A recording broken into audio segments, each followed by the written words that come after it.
नमस्कार, आकाशवाणी देहरादून से प्रस्तुत है प्रादेशिक समाचार।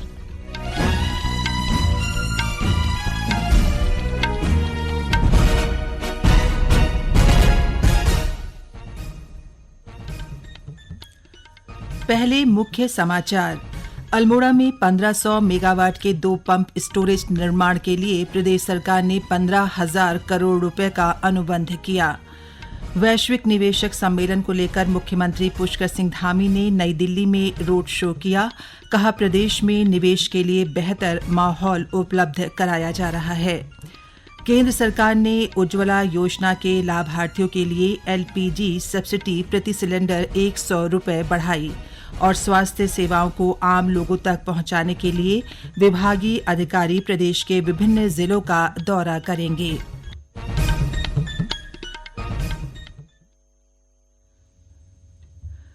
समाचारों के साथ मैं पंकज सनवाल खुलबे। अब समाचार विस्तार से। प्रदेश सरकार और जेएसडब्ल्यू नियो एनर्जी लिमिटेड के बीच 15,000 करोड़ रुपए का अनुबंध हुआ है। अनुबंध के मुताबिक अगले 5 से 6 वर्षों के भीतर इस धनराशि से अल्मोड़ा में 1500 मेगावाट के 2 पंप स्टोरेज का विकास किया जाएगा। इस योजना से 1000 लोगों को रोजगार भी मिलेगा। मुख्यमंत्री पुष्कर सिंह धामी की उपस्थिति में नई दिल्ली में इस अनुबंध पर हस्ताक्षर किए गए। देहरादून में दिसंबर के महीने में होने वाले वैश्विक निवेशक सम्मेलन के आयोजन को लेकर मुख्यमंत्री पुष्कर सिंह धामी ने नई दिल्ली में रोड शो किया। इस मौके पर मुख्यमंत्री ने कहा कि उत्तराखंड के आधारभूत ढांचे को विकसित करने में औद्योगिक निवेश की महत्वपूर्ण भूमिका है और इसीलिए देहरादून में वैश्विक निवेशक सम्मेलन आयोजित करने का निर्णय लिया गया है। प्रदेश में निवेश के बेहतर माहौल की जानकारी देते हुए श्री धामी ने कहा कि वर्तमान में प्रदेश में 1.5 लाख करोड़ रुपए की विभिन्न योजनाओं पर काम किया जा रहा है। उन्होंने बताया कि राज्य सरकार ने मजबूत नीतिगत ढांचे में निवेशक के अनुरूप नीतियां बनाने के लिए पिछले 4 महीने में 27 से अधिक नई नीति बनाई है।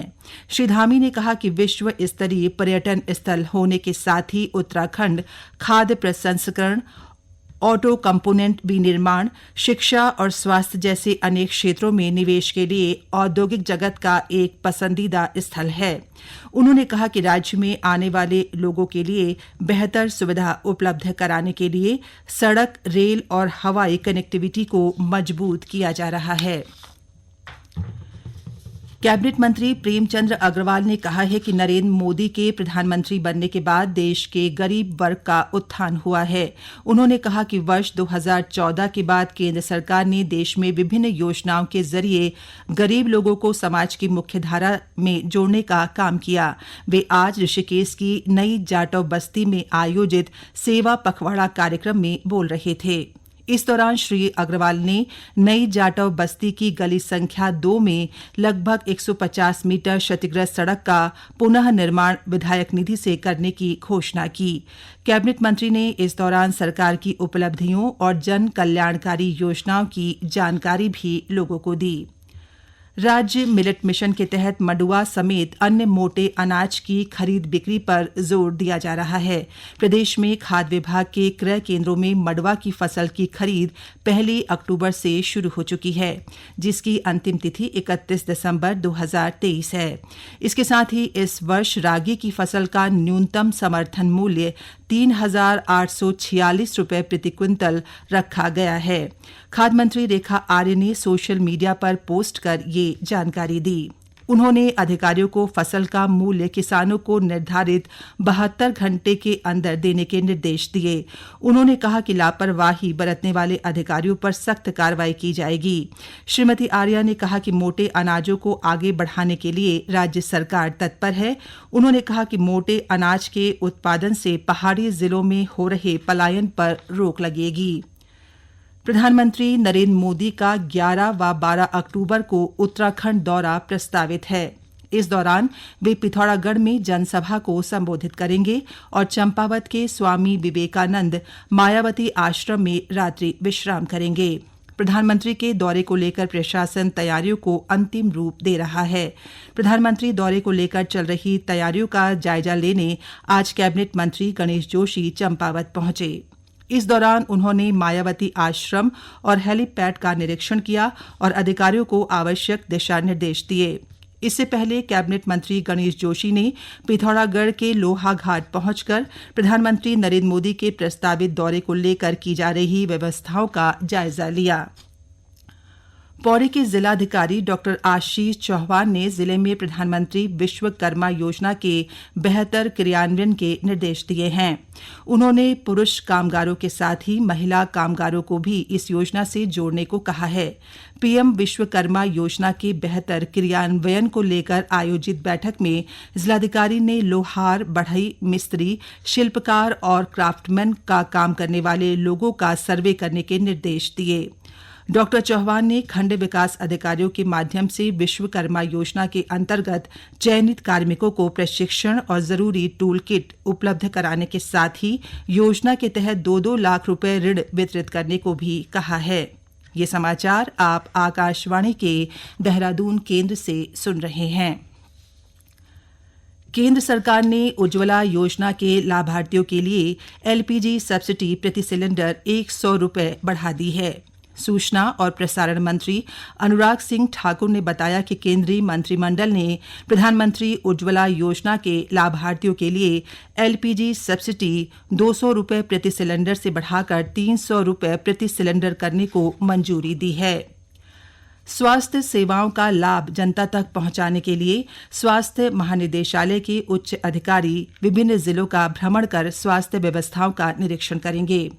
स्वास्थ्य मंत्री डॉ धन सिंह रावत ने इस संबंध में पत्र जारी कर स्वास्थ्य सचिव से लेकर महानिदेशक और निदेशक स्तर के अधिकारियों को 5 अक्टूबर से 5 नवंबर तक प्रदेश के विभिन्न जिलों का भ्रमण कर स्वास्थ्य सेवाओं की वास्तविक स्थिति परखने के निर्देश दिए हैं।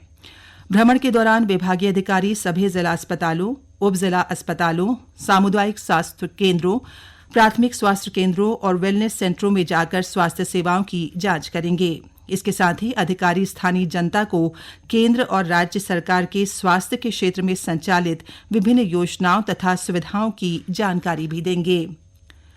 हिंदुस्तान एरोनॉटिक्स लिमिटेड ने आज बेंगलुरु में केंद्रीय पर्यटन और रक्षा राज्य मंत्री अजय भट्ट की उपस्थिति में 2 सीट वाला LCA तेजस लड़ाकू विमान भारतीय वायुसेना को सौंपा। इस अवसर पर रक्षा राज्य मंत्री अजय भट्ट ने कहा कि उन्नत क्षमताओं से लैस LCA तेजस को भारतीय वायुसेना में शामिल किया जाना आत्मनिर्भर भारत के स्वप्न को साकार करता है।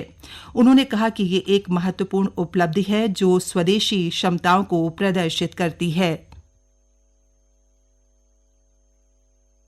HAL ने जो मेहनत करी है, जब से HAL का जन्म हुआ है, उस इतिहास को देखिए, आज इतिहास बदल दिया है। इसलिए मैं हृदय से आप लोगों को बधाई देता हूं। जो माननीय प्रधानमंत्री जी चाहते थे कि हर क्षेत्र में हम आगे बढ़ें, इंडिजिनस हो। आज देखिए विश्व में क्या है, हमारी इज्जत कितनी बढ़ गई है। सब लोग भारत भारत मोदी मोदी बोलते हैं। आखिर क्यों?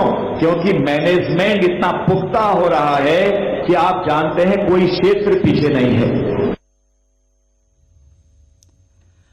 प्रकृति और वन्य जीव संरक्षण में सशस्त्र बलों की भूमिका पर देहरादून में 2 दिवसीय पर्यावरण संगोष्ठी का आयोजन किया गया। इस दौरान वन्य जीव संरक्षण कानून प्रवर्तन और सामुदायिक जुड़ाव पर चर्चा की गई। गोष्ठी में मेजर जनरल TM पटनायक ने भारत के समृद्ध और विविध वन्यजीवों, पारिस्थितिकी प्रणालियों और प्राकृतिक संसाधनों की रक्षा के लिए सशस्त्र बलों के महत्वपूर्ण योगदान की जानकारी दी। उन्होंने कहा कि सशस्त्र बल ने पर्यावरण संरक्षण को प्रोत्साहित कर और वन्यजीवों की रक्षा करके अपने सैन्य स्टेशनों और छावनियों में सूक्ष्म स्तर पर पर्यावरण संरक्षण में योगदान दिया है। देहरादून में आयोजित राष्ट्रीय एकलव्य मॉडल आवासीय विद्यालय सांस्कृतिक, साहित्यिक और कला उत्सव 2023 के दूसरे दिन आज विभिन्न कार्यक्रम आयोजित किए जा रहे हैं। इससे पूर्व कल देहरादून में महाराणा प्रताप स्पोर्ट्स कॉलेज में राष्ट्रीय आदिवासी छात्र शिक्षा समिति के तत्वाधान में आयोजित इस कार्यक्रम का शुभारंभ केंद्रीय जनजाति मामलों के मंत्री अर्जुन मुंडा और मुख्यमंत्री पुष्कर सिंह धामी ने किया। गौरतलब है कि इस 4 दिवसीय कार्यक्रम में देश भर से 1500 से अधिक एकलव्य मॉडल आवासीय विद्यालय के छात्र भाग ले रहे हैं। इस दौरान बच्चे कलात्मक प्रतिभा का प्रदर्शन कर रहे हैं। प्रदेश के पर्वतीय क्षेत्रों में स्थानीय उत्पादों को नई पहचान दिलाने के लिए टिहरी जिले में राष्ट्रीय सरस आजीविका मेला 2023 टिहरी के पूर्णानंद खेल मैदान मुन्नी की रेती में शुरू हो गया है। मेले में प्रदेश के साथ ही विभिन्न राज्यों से आए स्वयं सहायता समूहों ने अपने स्टॉल लगाए हैं। अंत में मुख्य समाचार एक बार फिर।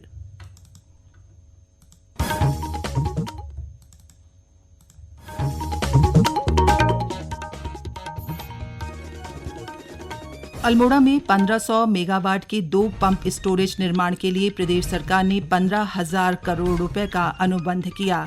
वैश्विक निवेशक सम्मेलन को लेकर मुख्यमंत्री पुष्कर सिंह धामी ने नई दिल्ली में रोड शो किया। कहा, प्रदेश में निवेश के लिए बेहतर माहौल उपलब्ध कराया जा रहा है।